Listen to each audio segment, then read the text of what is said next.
rent.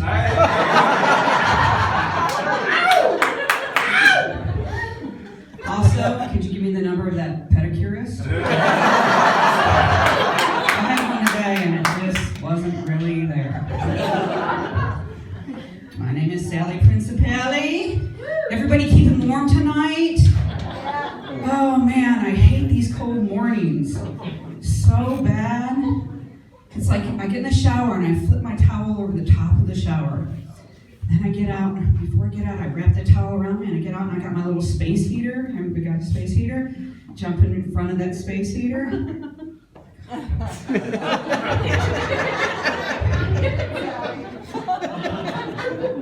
Best blowjob ever.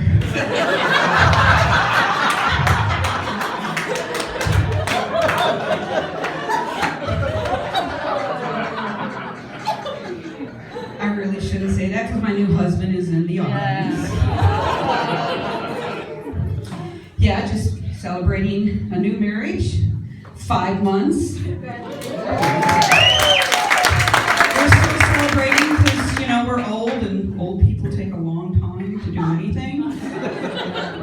Except your wedding vows. Those take like 15 minutes because we all gotta pee.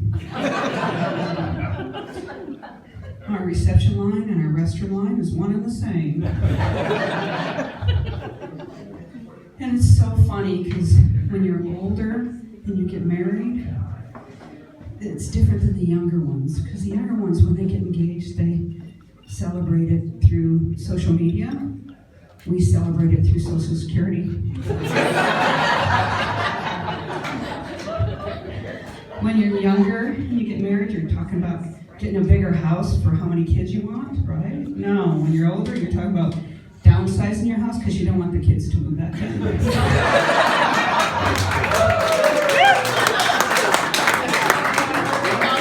See, this is an older crowd. Y'all understand.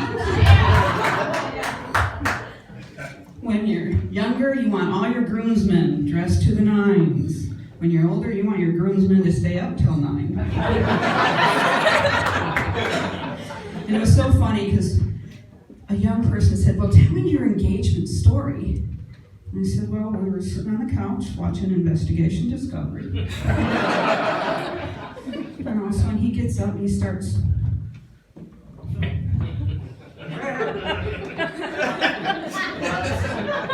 I was like, you having a stroke? He's like looking up, no, I want you to marry me. And I said, well, let's wait till you're done with the stroke. So we go and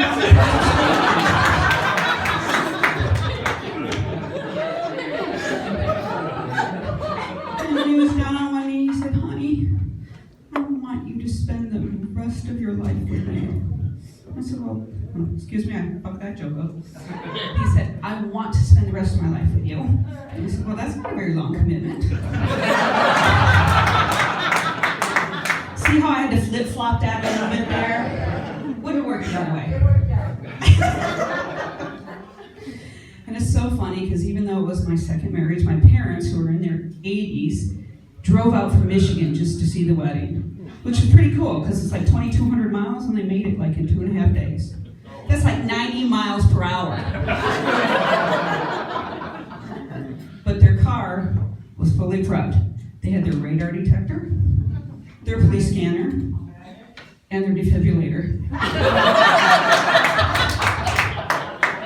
That was for their passengers. My parents are such crazy drivers. My mom once ran a red light halfway through the intersection, realized she was going the wrong way, did a U-turn, went north.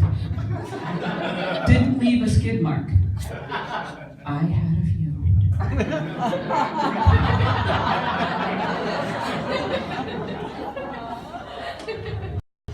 To get ready for the wedding, I went and got a Fitbit.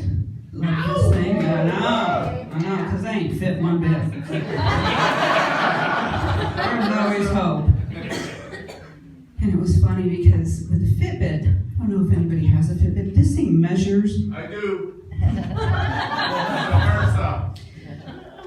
I wasn't that interested.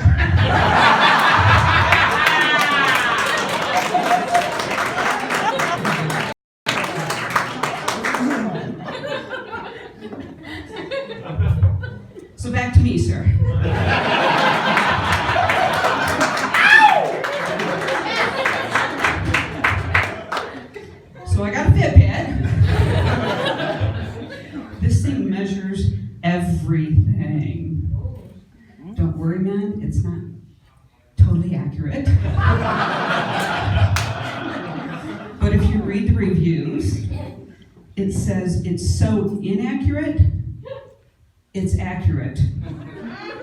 Yeah, that came from some politician out there, didn't it? Don't bring that up.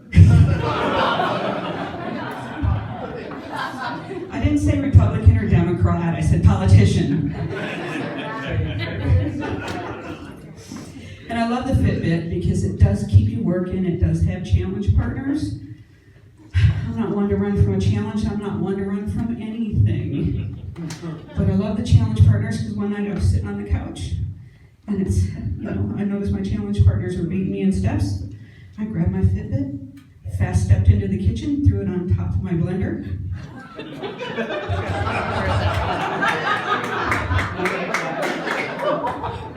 I had 3,000 steps before my margarita was even done.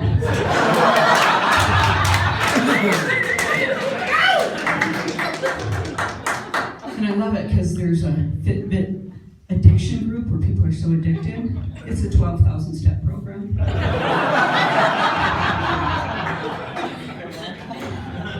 People talk about walking in the rain or in the snow. I got hooked into it. I decided I needed more steps, so I fired my landscaper. It worked pretty well. It worked so well I fired my neighbor's landscaper too. Oh, I wasn't going to mow her lawn, but she was getting a little chunky.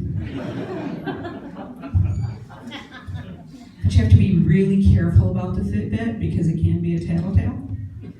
My nephew was one of my challenge partners, and I went to the gym one night and I saw he was behind me by 3,000 steps. So I spent an hour on the treadmill. Got off and saw he was beating me by 10,000 steps within the hour. That's like 4 miles within an hour. I thought that was cool. So I called my sister and I said, your son Nate, he's been doing good. He just ran 4 miles in the last hour. She said, what do you mean? He's been in his bedroom all night.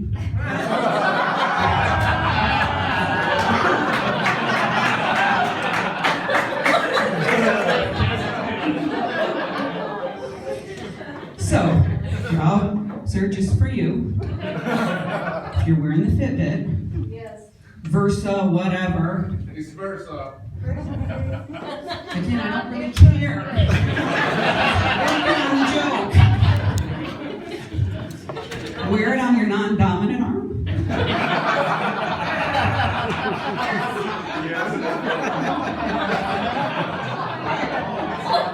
And for you, ma'am, make sure he washes his hands before dinner.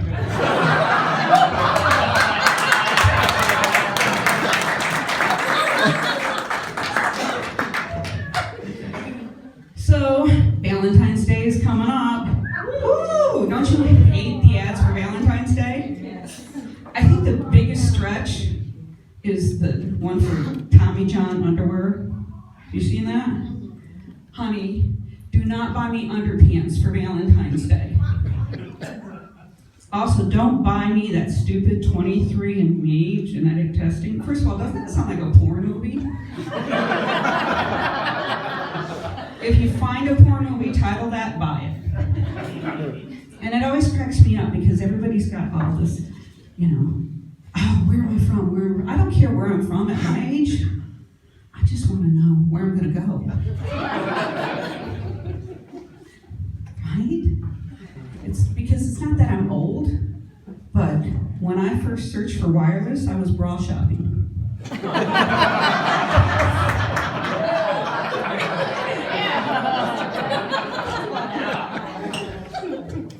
And this 23andMe, how would you give that to somebody, right?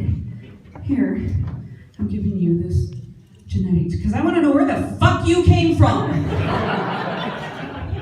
And it's so bad, because you don't really need to spend all this money on a test to find out where you came from, because I just asked my mom. She said we're German, English, Irish, Dutch.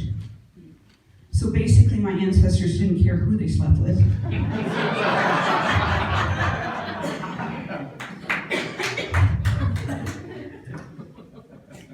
Well, that apple didn't fall far from the tree.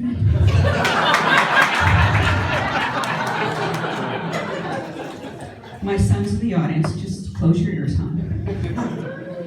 And it's so funny because one woman's like, oh, I'm 28% Nigerian. This is a very special hat I have from being Nigerian. Yeah, I'd have a trucker's cap.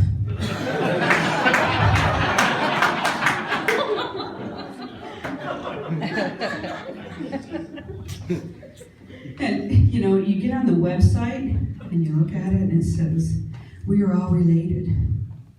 Well, shit. Everybody in Alabama already knew that.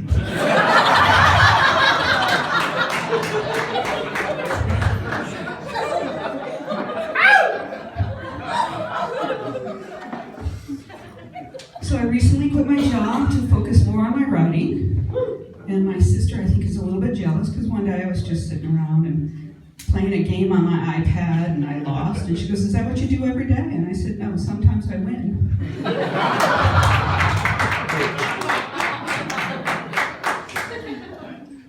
And I did love my old job. It had some great benefits. It had a car.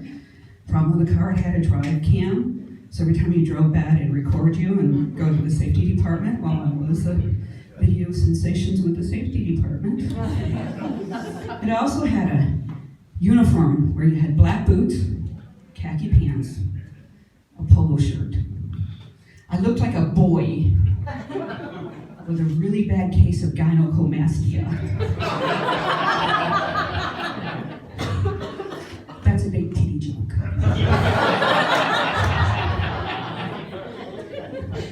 I loved it because I inspected homes, and I worked in Sun City, so I inspected a lot of homes of senior citizens, and I loved my senior citizens because senior citizens, they're often so isolated.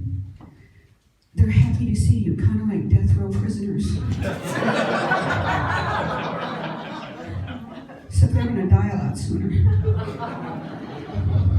And my senior citizens, they taught me a lot, like Dorothy. She taught me you could smoke and toke on oxygen and not blow up. And I also learned while I'm inspecting homes that if cleanliness is close to godliness, oh my God, they're all in hell. One guy told me, he said, tomorrow I'm going to clean the house. And I said, well, it's never too late to try something new.